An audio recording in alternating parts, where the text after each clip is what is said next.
할렐루야. 안녕하십니까. 우리 사랑하는 새사람의 가족 여러분, 그리고 전국에 계신 믿음의 동역자 여러분, 우리 고난주간 함께하는 우리 십자가 우리의 모든 것, 요한복음 말씀 우리 함께 살펴보고 있습니다. 오늘 수요일을 맞이해서 우리 요한복음 19장 전반부 말씀을 함께 살피면서 오늘 또 말씀의 은혜를 함께 누리고자 합니다. 요한복음 말씀, 우리 거룩한 하나님의 백성인 교회를 이루시기 위한 우리 주 예수 그리스도의 십자가 고난 그리고 죽음과 부활에 대해서 우리가 함께 살펴보고 있는데요. 이 고난주간 가운데 예수님의 십자가를 살피며 우리에게 부어주신 놀라운 은혜를 깊이 묵상하고 기도하기를 바랍니다. 고린도전서 1장 18절 말씀, 우리 다 함께 한 목소리로 한번 봉독해 볼까요? 십자가의 도가 멸망하는 자들에게는 미련한 것이요 구원을 받은 우리에게는 하나님의 능력이라. 아멘. 이 시간 우리 사도신경으로 우리의 믿음, 우리의 신앙 고백하고 함께 고난주간 말씀 나누도록 하겠습니다. 전능하사 천지를 만드신 하나님 아버지를 내가 믿사오며 그 외아들 우리 주 예수 그리스도를 믿사오니 이는 성령으로 잉태하사 동정녀 마리아에게 나시고 본디오 빌라도에게 고난을 받으사 십자가에 못 박혀 죽으시고 장사한 지 사흘 만에 죽은 자 가운데서 다시 살아나시며 하늘에 오르사 전능하신 하나님 우편에 앉아 계시다가 저리로서 산자와 죽은 자를 심판하러 오시리라. 성령을 믿사오며 거룩한 공회와 성도가 서로 교통하는 것과 죄를 사하여 주시는 것과 몸이 다시 사는 것과 영원히 사는 것을 믿사옵나이다. 아멘. 우리 함께 요한복음 말씀을 함께 살피면서 우리 예수님의 십자가 그 고난에 대해서 함께 그 길을 따라가고 있습니다. 오늘은 요한복음 19장 우리 1절부터 요한복음 19장 16절까지의 말씀, 우리 제가 한 절, 우리 세 사람의 가족들이 한 절 교독하시고 마지막 절은 합독으로 받도록 하겠습니다. 제가 먼저 봉독하겠습니다.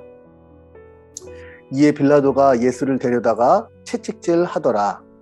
군인들이 가시나무로 관을 엮어 그의 머리에 씌우고 자색옷을 입히고 앞에 가서 이르되 유대인의 왕이여 평안할지어다 하며 손으로 때리더라.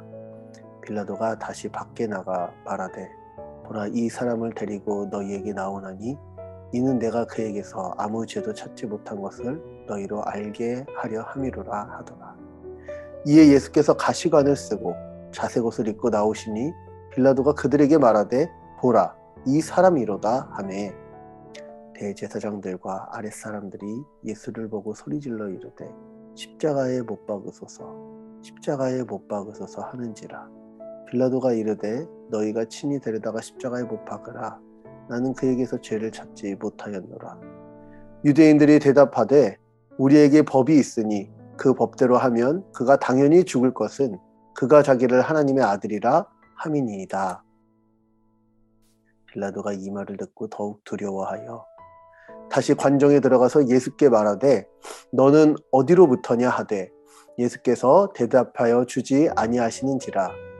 빌라도가 이르되 내게 말하지 아니하느냐? 내가 너를 놓을 권한도 있고 십자가에 못 박을 권한도 있는 줄 알지 못하느냐? 예수께서 대답하시되 위에서 주지 아니하셨더라면 나를 해할 권한이 없었으리니 그러므로 나를 내게 넘겨준 자의 죄는 더 크다 하시니라. 이러함으로 빌라도가 예수를 놓으려고 힘썼으나 유대인들이 소리질러 이르되 이 사람을 놓으면 가이사의 충신이 아니니이다. 무릇 자기를 왕이라 하는 자는 가이사를 반역하는 것이니이다. 빌라도가 이 말을 듣고 예수를 끌고 나가서 돌을 깐 들에 있는 재판석에 앉아있더라. 이날은 6월절의 준비일이요 때는 제6시라. 빌라도가 유대인들에게 이르되 보라, 너희 왕이로다. 그들이 소리 지르되 없이하소서, 없이하소서, 그를 십자가에 못 박게 하소서. 빌라도가 이르되 내가 너희 왕을 십자가에 못 박으랴. 대제사장들이 대답하되 가이사 외에는 우리에게 왕이 없나이다 하니. 다 같이요. 이에 예수를 십자가에 못 박도록 그들에게 넘겨주니라. 아멘. 우리 요한복음 19장 1절부터 16절까지의 말씀 잠깐 유튜브 일시정지하시고 우리 한 번이나 두 번 우리 정독하시면서 함께 묵상하는 시간 갖도록 하겠습니다. 특별히 우리 새사람교회 우리 나눠드린 이 요한복음 묵상집에는요, 우리 쉬운 성경 버전도 나와 있으니까요, 함께 봉독하면서 그 말씀의 의미를 새기시기를 바랍니다. 자, 말씀을 좀 읽어보셨나요? 우리 오늘 19장 말씀 1절부터 16절까지의 말씀을 함께 살피면서 좀 마음이 좀 두근거리기도 하고, 또 그리고 왜 이렇게까지 예수님을 환호하면서 호시아나 호시아나 외치면서 예수님의 입성을 즐거워하던 자들, 그러나 물론 종교 지도자들은 그것을 싫어했었죠. 왜 이렇게까지 성난 군중으로서 지금 이렇게 와 있나, 이런 것들을 한번 생각해 보게 하는데요. 먼저 첫 번째입니다. 예수님은 하나님의 뜻을 이루시기 위해 묵묵히 고난을 당하셨다. 첫 번째 꼭지요. 종교 지도자들과 이스라엘 군중들은 예수님을 향해 계속 소리 지르며 십자가형을 요구했다. 오늘 본문에 보면은요, 소리 지르며 이제 이게 굉장히 많이 반복되어 있어요. 이 군중들이 계속해서 소리를 지르고 있죠. 6절에도 소리 질러 이르되, 그리고 또 계속해서 소리를 계속 지르되 12절에도 소리 질러 이르되, 그 15절에도 소리 지르되, 계속 이제 예수님에 대해서 무언가 이 반감이 아주 격해지고 있는 것들이 너무 잘 나타나 있죠. 아마 종교 지도자들은 자신들의 이 이권을 지키기 위해서 우리 요한복음에서는 우리 몇 번 우리 이틀 내내 나눴던 것처럼 나사로의 부활 이후에, 나사로를 예수님께서 다시 살리신 이후에, 소생케 하신 이후에 이제 예수님을 죽이기를 작정한 이후 지금 계속해서 그 작업들을 이제 성취하기 일보 직전이고요. 군중들 같은 경우에는 오늘 본문이 아주 충격적이었던 것 같은데, 왜냐면은 다윗의 후손으로 오실 메시아가 이방인들에게 조롱을 당한다고는 상상도 할 수 없었던 일이죠. 그 머리에 가시관을 씌우고 그 자색 옷을 입힌 다음에 유대인의 왕이여 평안할지어다 하고 손으로 얼굴을 때리는 이런 모욕은 이스라엘 군중을 정말 격양시키기에 합당했던 거죠.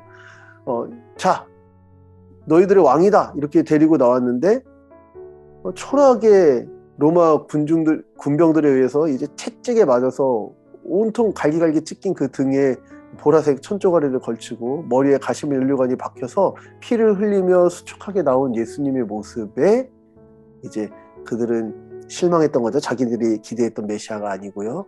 그 실망은 분노로 변했고 이제 예수님을 죽이라고 소리치게 되는 거죠.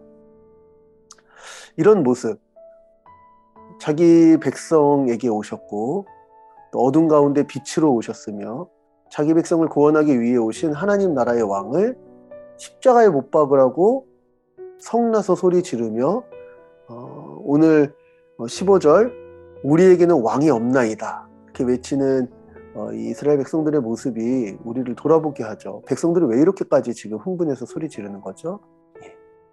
자신들이 기대했던 메시아, 내가 기대했던 하나님의 은혜, 내가 기대했던 방식으로 하나님이 일하시지 않는 것에 대해서 그런 하나님을 없이 하려는 이런 흐름은 우리 인생에 우리가 기대하고 또 우리가 꿈꾸며 우리가 정말 이루어지길 원하는 것들이 정말 주님의 뜻 가운데 있는지, 그리고 혹시 우리는 이런 범죄를 저지르고 있지는 않은지를 돌아보게 합니다.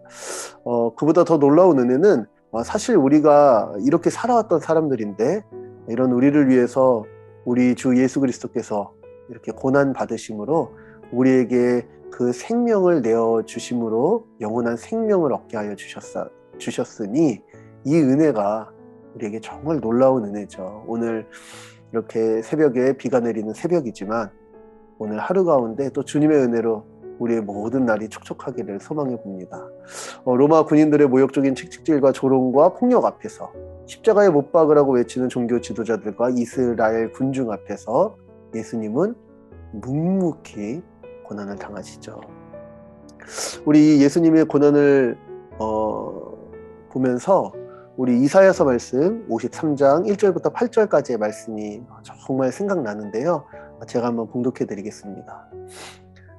이사야서 53장 1절부터 8절 말씀입니다. 우리가 전한 것을 누가 믿었느냐? 여호와의 팔이 누구에게 나타났느냐? 그는 주 앞에서 자라나기를 연한 순 같고 마른 땅에서 나온 뿌리 같아서 고운 모양도 없고 풍채도 없은즉 우리가 보기에 흠모할 만한 아름다운 것이 없도다. 그는 멸시를 받아 사람들에게 버림받았으며 간고를 많이 겪었으며 질고를 아는 자라. 마치 사람들이 그에게서 얼굴을 가리는 것 같이 멸시를 당하였고 우리도 그를 귀히 여기지 아니하였도다. 그는 실로 우리의 질고를 지고 우리의 슬픔을 당하였거늘 우리는 생각하기를 그는 징벌을 받아 하나님께 맞으며 고난을 당한다 하였노라. 그가 찔림은 우리의 허물 때문이요 그가 상함은 우리의 죄악 때문이라. 그가 징계를 받음으로 우리는 평화를 누리고 그가 채찍에 맞음으로 우리는 나음을 받았도다. 우리는 다 양 같아서 그릇 행하여 각기 제 길로 갔거늘 여호와께서 우리 모두의 죄악을 그에게 담당시키셨도다. 그가 곤욕을 당하여 괴로울 때에도 그의 입을 열지 아니하였으며 마치 도수장으로 끌려가는 어린 양과 털 깎는 자 앞에서 잠잠한 양같이 그의 입을 열지 아니하였도다. 그는 곤욕과 신문을 당하고 끌려갔으나 그 세대 중에 누가 생각하기를 그가 살아있는 자들의 땅에서 끊어짐은 마땅히 형벌받을 내 백성의 허물 때문이라 하였으리요. 아멘. 아무도 상상할 수 없었던 일. 예수님께서 이렇게 조롱당하고 아무 말 없이 묵묵히 십자가를 향해서 고난받으며 나아가시는 그 길이 형벌받아 마땅한 우리의 허물 때문임을 이 시대의 그 모든 군중들이 이해할 수 없었고 상상할 수 없었으나 우리가 그 은혜를 누리고 있는 자죠. 오늘 이 은혜가 우리에게 깊이 잠기기를 소망해 봅니다. 두 번째 꼭지는요, 빌라도에 관한 건데요. 오늘 본문이 빌라도에 대해서 굉장히 집중적으로 묘사하고 있죠. 빌라도는 예수님께 죄가 없음을 알았지만 예수님을 십자가에 못 박게 하였다. 당시 재판의 최종 판결자인 총독 빌라도, 이 빌라도가 예수님께 죄가 없음을 알고 여러 번 군중을 설득하며 힘썼죠. 우리 18장 38절에도 나와 있고요. 오늘 본문에도 4절, 6절, 12절 이렇게 나와 있는데 특별히 뭐 12절 같은 경우에는 빌라도가 예수를 놓으려고 심까지 썼다고 이렇게 성경이 진술할 정도니까 빌라도가 정말 하나님의 아들이라는 그 말을 두려워하기도 했고요. 정말 이 죄 없으신 예수님을 이렇게까지 백성들이 대하는 것에 대해서 의아해했죠. 빌라도가 자꾸 이제 자신들의 뜻대로 행하지 않자 종교 지도자들과 이스라엘 군중들은 예수님의 무죄 사면 설득하고는 빌라도를 향해서 가이사의 이 호칭을 들먹이면서 지금 스스로 왕이라고 한 자를 처단하지 않으려고 하냐? 그러면 네가 가이사의 충신이 아닌 거 아니냐? 이런 식으로 이제 빌라도를 협박하기까지도 하죠. 로마 황제의 칭호를 외치면서 반역의 죄로 처단할 것을 촉구했죠. 자, 여기서 이제 우리가 중요하게 생각해 볼 지점이 있는데요. 우리 조금 아까 전에도 우리 사도신경 외울 때 본디오 빌라도에게 고난을 받으사 십자가에 못 박혀 죽으시고 이렇게 암송했었잖아요.